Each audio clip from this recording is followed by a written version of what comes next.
comrades were full of hope. The fact that you can leave as far as Limpopo to go to Mbombela. Bekwekhaya lokugqibela amalungu ANC amahlanu aphulukene nemiphefumulo kwingozi yebhasi eyenzeke eMakhuba School of Limpopo ngethuba esendleleni esiya kwimibhiyozo ye-ANC. This is why we are committed to fixing government finances, prosecuting corruption and spending responsibly to protect the social wage. Inkokheli yeRise Mzansi uSongezo zibulumkise ngelithi ukuba urhulumente olawulayo usaqhubeka ingxilizeli ziza kuqonqotheka kwaye angangabi nako ukuhlawula izibonelelo. Umqeqeshi wabafana uHugo Bush uthi umdlalo wabo olandelayo weAfrica Cup of Nations neNamibia ngomso kunyanzelekile bawuphumelele.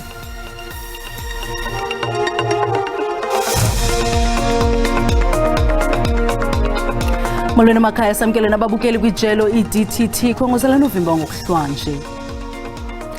Abekwe kwikhaya lokugqibela amalungu ANC amahlanu aphulukene nemiphefumulo kwingozi yebhasi eyenzeke eMakhuba School eLimpopo ngethuba esendleleni esiya kwimibhiyozo ye-ANC. Mashau Setabula Mosima Makhanyoha Mapula Rakubu Margaret Rakubu kunye noBetha Mafumo babekwe kumadlako ohlukeneyo ebuhlokwa. Amalungu e-ANC aquka ikomiti yesigqeba sikazwelonke neenkokheli zephondo angungelene kwibala lezemidlalo ebuhlokwa kwinkonzo yomngcwabo yalamalungu.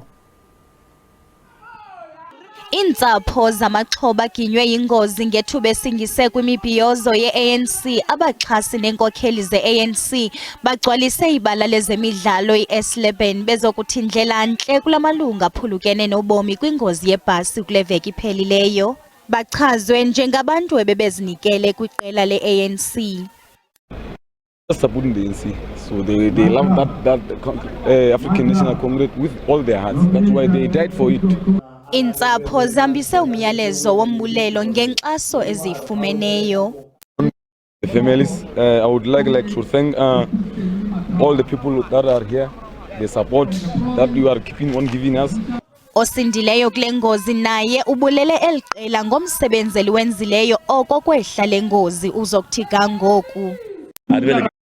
Ndiziva ndingcono kakhulu ngoku ndithe xa ndibona inkokheli ze-ANC namalungiselelo enziwayo kwiintsuku ezingaphambili ndabona ukuba ngokwenene sineenkokheli ezikhathalayo. Ethetha nale nginginya usosiba jikelele we-ANC umnumzana Fikile Mbalula uthe lamalungu ebenethemba kwiqela elilawulayo le-ANC. Uthi oko kucace ca ngokuphuma eLimpopo baye kumbhiyozo weliqela obanjelwe kwelinye iphondo kwaye uthi ngoku kufuneka abapolisa amanxeba bajongane nomsebenzi omkhulu osajongene neli qela. Important thing is what do they stand for, and at the same time what are the tasks that we are facing and the challenges and how to overcome them. These comrades were full of hope. The fact that you can leave as far as Limpopo to go to Mbombela. Ukanti abantu abalishumi abonzakalayo kule ngozi basafumana unyango esibhedlele. IDA imemelela ukubhangiswa kwebhunga likamasipala waseThekwini lityhola intlanganisela ye-ANC ne-EFF ngokutshabalalisa lo masipala. Umasipala waseThekwini nekuphela kwamasipala ombaxa KwaZulu-Natal washiye kungenalo iqela eliphumelele ngokuphandle ukulawula emva konyulo lomasipala ngo-2021. IDA ibambe uqhankqalazo ngaphandle kweofisi zakwamasipala inyanzelisa ukubanjwa konyulo olutsha phambi kovoto lomasipala oluzayo. IDA ithi umasipala weTheku usuhluleka wancama ukuhlinzeka ngezidingo nqangi ikakhulukazi eziphathelene namanzi, ugesi, ukuthuthwa kwemfucuza nendle kanjalo nenqalazinda abathi yabola ekhomba ukubambisana kwe-ANC ne-EFF njengembangela yalokhu. It's very clear the municipality is not able to provide the most basic functions set out in the constitution that local government is tasked with. And therefore we believe it's time for a fresh start. To hit the reset button here in eThekwini. IDA ithi ifuna ukuthatha isifundazwe okhethweni oluzayo. Ithi sebenzisana kahle ne-IFP futhi kuyayithokozisa ukuthi iqembu elisha iMK elisekelwa yilo oke oba ngumengameli uJacob Zuma njengoba bekholelwa ukuthi leli qembu lizonciphisa amavoti e-ANC. We're delighted with the arrival of MK. particularly in this province, in Gauteng, because any vote that gets taken off the ANC makes our job a lot easier to be able to form a majority. SABC nginguvusi Khumalo eThekwini.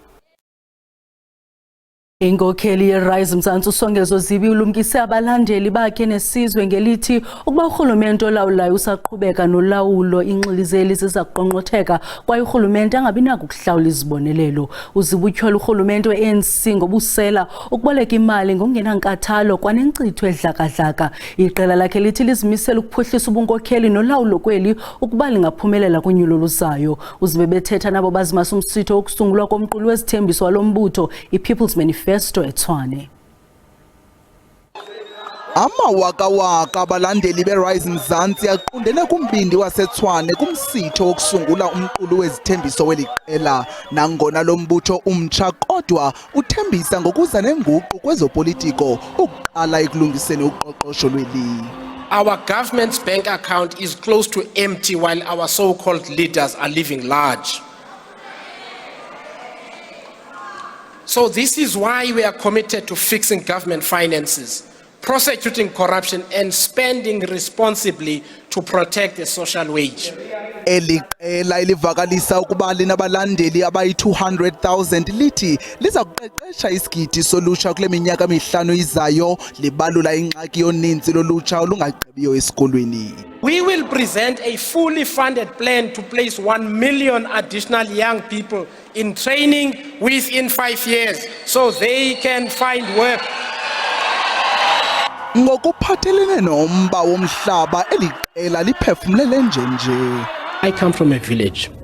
There is no planning of where the grazing land is going to be, where people are going to settle, whether there are streets or paved roads with earth numbers and so on that can receive services. We don't do that. So it's just chaos. That's the first thing.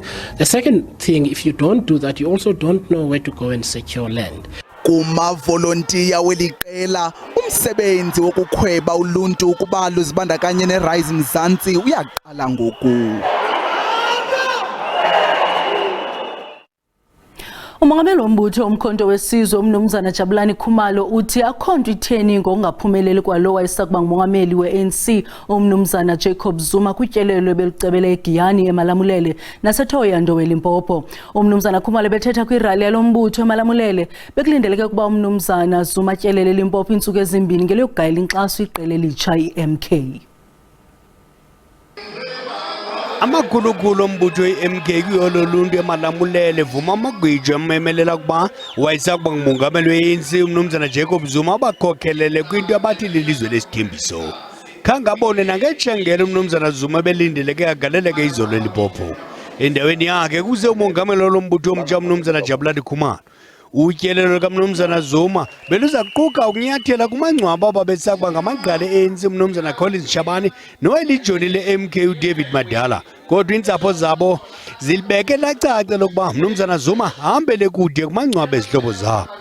Kuhlalile nawo amakhosi umongameli bakhuluma baxoxa ngakho konke bathi egcineni amakhosi ayisethi cha nqamalala ngenxa ukuthi kunomsindo khona la bona njengamakhosi bazobuya bazowulungisa lo msindo khona ngoba uwenzeka ngaphansi kwabo.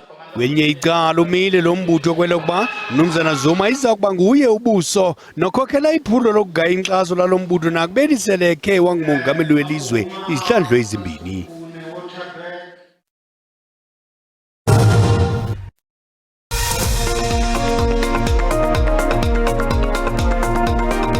Samkela kwakhona kwindaba zelijelo uyakwazi ukubukela kwakhona izindaba kwijelo le-YouTube uthi SABC Iindaba zesiXhosa ukanti xa ubukela sicela ucofe ulike ze ukuba ukamcofa usubscribe sibongoza wenze njalo kwinqaku lokuqala sithe abekwe kwikhaya lokugqibela amalungu e-ANC amahlanu aphulukene nemiphefumlo kwingozi yebhasi eyenzeke eMakhuba School eLimpopo ngethuba esendleleni esiya kwimibhiyozo ye-ANC. Mashau Setabula, Mosima Makhanyorha, Umapula Rakubu, Margaret Rakubu kunye noBetha Mafumo babekwe kumadlaka ohlukeneyo ebuhlokwa. Amalungu e-ANC aquka ikomiti yesigqeba sikazwelonke neenkokheli zephondo angungelene kwibala lezemidlalo i-ACLF ebuhlokwa kwinkonzo yomngcwabo yala malungu.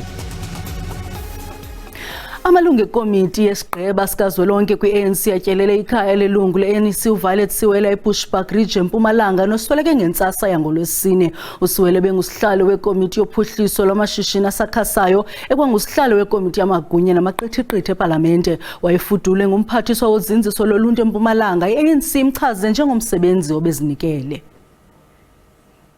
Amalungu e-NEC ye-ANC ndawonye nabahlali ngamxhelo omnye babhiyozele bombuka Violet Siwela nomzila awushiya ngasemva. uSiwela kweziveki ezintathu igqithileyo ebephuma engena isibhedlele ze walandulela eli ngoLwesine emva kwekhakho. I-ANC ithi soze lalibaleka igalelo lakhe. She was a workaholic. She understood the role of Parliament. She respected the Constitution. She respected the timelines when it comes to passing of a bill. She was embracing, especially to new members who don't know how Parliament works. Iye yagqama nangakumbi indima yakhe kumashishini asakhasayo. Remember her for the great work that she has done. For the first time in 10 years, this portfolio committee has managed to pass the legislation, the Small and Medium Enterprise Amendment Bill. This is a bill that everyone has been looking forward to because it transforms how the entrepreneurship ecosystem works. It establishes structures. Kanti ke kulindleke ibanjwe ngoLwesine inkonzo yakhe yesikhumbuzo logama eyomncwabo ilindeleke ngomgqibelo kule veki izayo. Umongameli we-African Congress for Transformation umnumzana Esimakashule uziphikile izityholo zokuba wonakalisa inkonzo kwiphondo laseFreystata ngethuba enkulu baphathiswa. okaMagashule useFreystata kwingingqi yaselizwe lePutswa eyokugaya inkxaso. Uthi uzimisele ukungena kubambiswano ngolawulo namanye amaqela ezopolitiko abantu abantsundu afana neqela lakhe. Umongameli weqela le-African Congress for Transformation umnumzana Esimakashule uthi iqela lakhe lizimisela ukwenza ngaphezu kokuthetha. Ubaxeke kabukhali abo batyhola yena ngokudodobala kwenkqubo yokuhanjiswa kwenkonzo kweliphondo laseFreystata.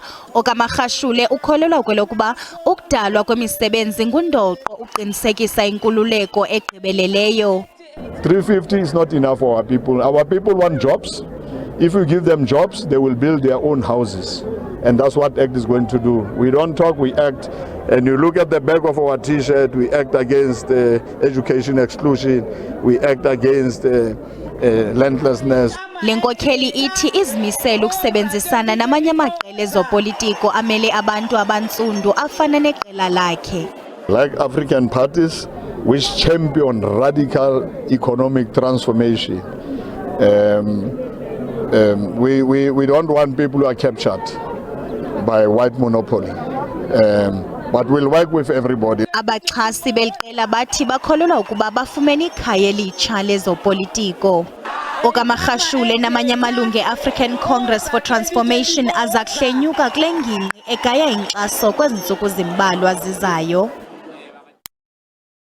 Isikolo samabanga aphakamileyo eKhulanathi kwilali yasesithangameni ngasemthatha eMpuma Koloni siphucula iziphumo zematriki nangona kuqubula ulwaphulomthetho kule ngingqi. Iziphumo zematriki zinyuke ngo-8% zisuka ku-64% zaya kutsho ku-72%. Esi sikolo siye saqhekezwa amatyela liqela kulo nyaka uphelileyo kwabiwa impahla. Kutyholwa ngokuba abafundi abahlala kule lali bayaphangwa bambi badlwengulwe. Iziphumo zebanga leshumi zothuse uninzi kwesi sikolo. Oku kungenxa yobundlobongela obujongiswe kubafundi. Uninzi luyagqamesa kule lali iphantsi kwebhityi. Ingingqi edume ngobulawa kwabantu nokwebiwa kwemfuyo. Yiyo ke nale nto ndisithi besingakhange siyilindele kakhulu le percentage sifumeneyo kulo nyaka. I-percentage esifumeneyo sifumene u-72%, sabe sisuka ku-64 kulo nyaka ngo-2022.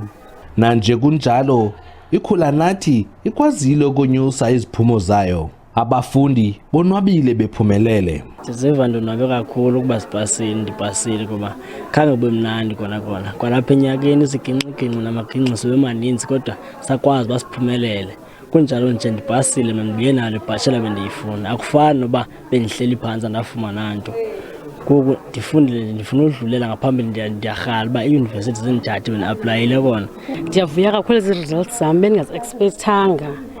ndifuna ukwenza journalism this year. Ikhula nathi ifuna uphinda iziphucule iziphumo zayo iyofikelela kuma-80 ekhulwini.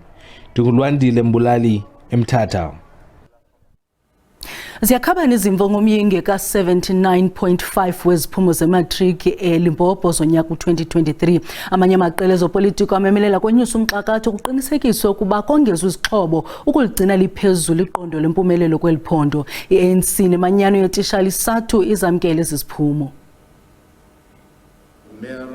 Kwale kancinci ngomyinge nje ka-0.5 bangaphumeleli ngo-80% abafundi bematriki eLimpopo.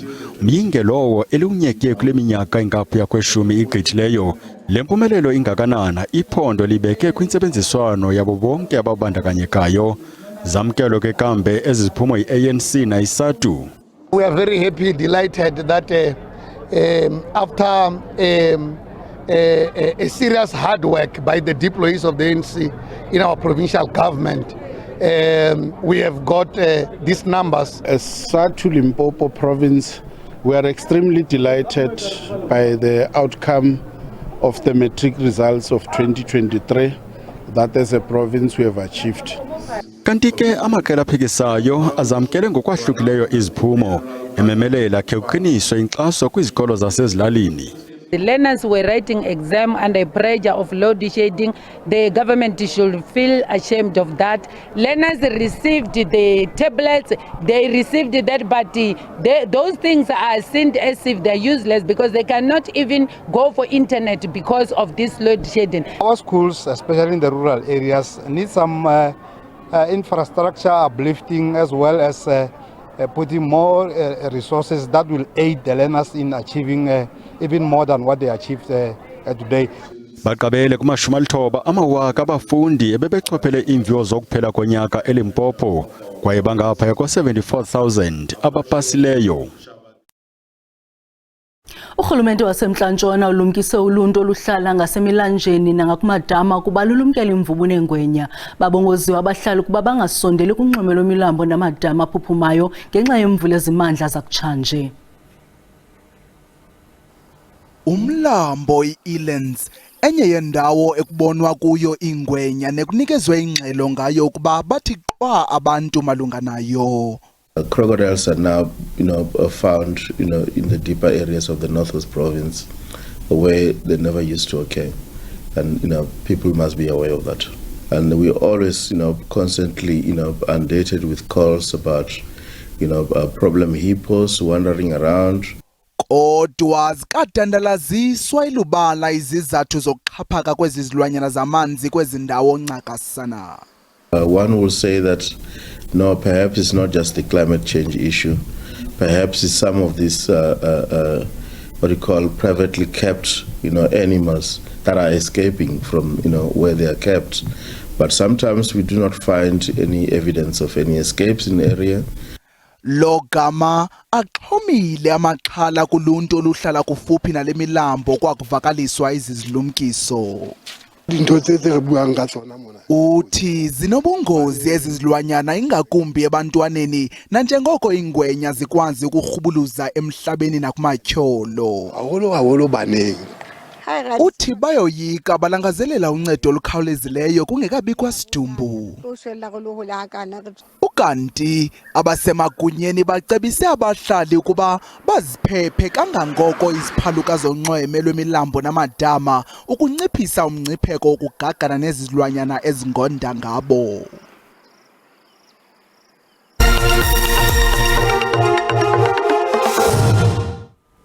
Umqeqeshi weqela lesizwe iBafana Bafana uHugo Bruce uthi umdlalo wabo olandelayo weAfrica Cup of Nations neNamibia ngomso kunyanzelekile bawuphumelele. iBafana Bafana iza kuthathana nabamelwane kumdlalo wesibini kaGroup E eCorocwe eIvory Coast. uBruce uthi iBafana isesethubeni lokudlulela kwisigaba esilandelayo setumente. iBafana Bafana ibethiwe imali kumdlalo wayo wokuvula kwitumente yeAFCON ngolwesibini. Umqeqeshi uqonda kakuhle ukuba nakanjani kumele bephumelele ngakubamelwane ngomso ukuzandisela amathuba okudlulela phambili. We have to win that game. We still have chances to go through the group stages. We know that, but we We are confident. uMaswipo ebafana ukhuliswa mudawu ulindele umdlalo onzima neNamibia. Everyone it's motivated because like they are neighbors, as the coach said, and it won't be an easy game. It's going to be a fight because obviously they will come with the spirit of wanna beat us. Kunjalo izekagbi iNamibia ivule ngokubhaxabula iTunisia ngolwesibini ibimpumelelo yayo yokuqala kwiAfcon. Nangona kunjalo umqeqeshi weqela Colin Benjamin akayozeleli ibafana bafana. I mean, there's so many parallels to both countries, or to the two countries. I'm still of the opinion that South Africa is a powerhouse in Africa. They obviously the favorite. Umdlalo phakathi koMzantsi Afrika neNamibia uqala ngensimbi yeshumi ngokuhlwa ngokwexesha lalapha ekhaya. Sibulele mawethu ngokusibeleka indlebe masiphinde sidibane ngomso ngaxeshanye ubusuku benzolo.